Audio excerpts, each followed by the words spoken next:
দাড়ি আছে, টুপি আছে, মসজিদ আছে, মাদ্রাসা আছে, ইমান নাই। ইমান না থাকার কারণে 200 কোটি মুসলমান মরা লাশ। যাদের ইমান নাই তারা নামাজ রোজা পড়ে কোনো লাভ আছে? তাদের এখন মেইন কর্তব্য মসজিদ বানানো না, মাদ্রাসা বানানো না, দৌড়াইয়া দৌড়াইয়া লাফাইয়া হজের মাঠে না। তাদের এখন কর্তব্য হচ্ছে ইমান আনা। রোজা রাখতে রাজি, এতে কোনো অসুবিধা নাই।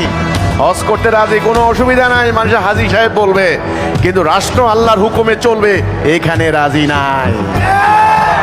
তাহলে সিরাতুল মুস্তাকিম কি? আজকে জেনে রাখেন, জীবন চলার পথে আল্লাহ যেই সিদ্ধান্ত দিয়েছেন ওই সিদ্ধান্ত মানাই হচ্ছে সিরাতুল মুস্তাকিম।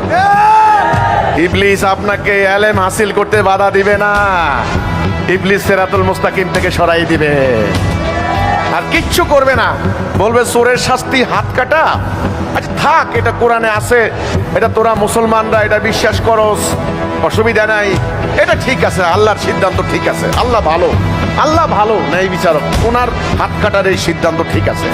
কিন্তু আধুনিক যুগে এই আইনটা চলে না। আধুনিক যুগে চোরেরে এই জেলে দিয়া দে বাস।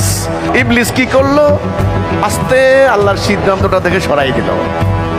এটাই রাসূলুল্লাহ বলেছেন, মরুভূমির মধ্যে সোজা রেখা টেনে ডাইনে বামে, ওগুলো ইবলিস, শয়তান, তোমরা ওইদিকে যাবে না, ঠিক আল্লাহর দেওয়ার সিদ্ধান্তের মধ্যে কায়েম থাকবা। আমরা কি আল্লাহর সিদ্ধান্তের মধ্যে আছি? যারা আল্লাহর সিদ্ধান্তের মধ্যে থাকে না তাদের কি ঈমান আছে? তো যাদের ঈমান নাই তারা নামাজ রোজা পড়ে কোনো লাভ আছে? লাভ নাই। তাদের এখন মেইন কর্তব্য মসজিদ বানানো না, মাদ্রাসা বানানো না, দৌড়াইয়া দৌড়াইয়া লাফাইয়া হজের মাঠে না। তাদের এখন কর্তব্য হচ্ছে ঈমান আনা। এই ঈমানের ডাক দিচ্ছে হিজবুত তাওহীদ। এই ঈমান হারিয়ে গিয়েছে, এই তাওহীদ হারিয়ে গিয়েছে। যে ঈমান ইসলামের ভিত্তি।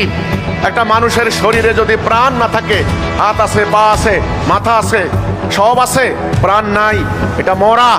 এই ফ্যানের ডানা আছে, চাকা আছে, কয়েল আছে, বিদ্যুৎ নাই।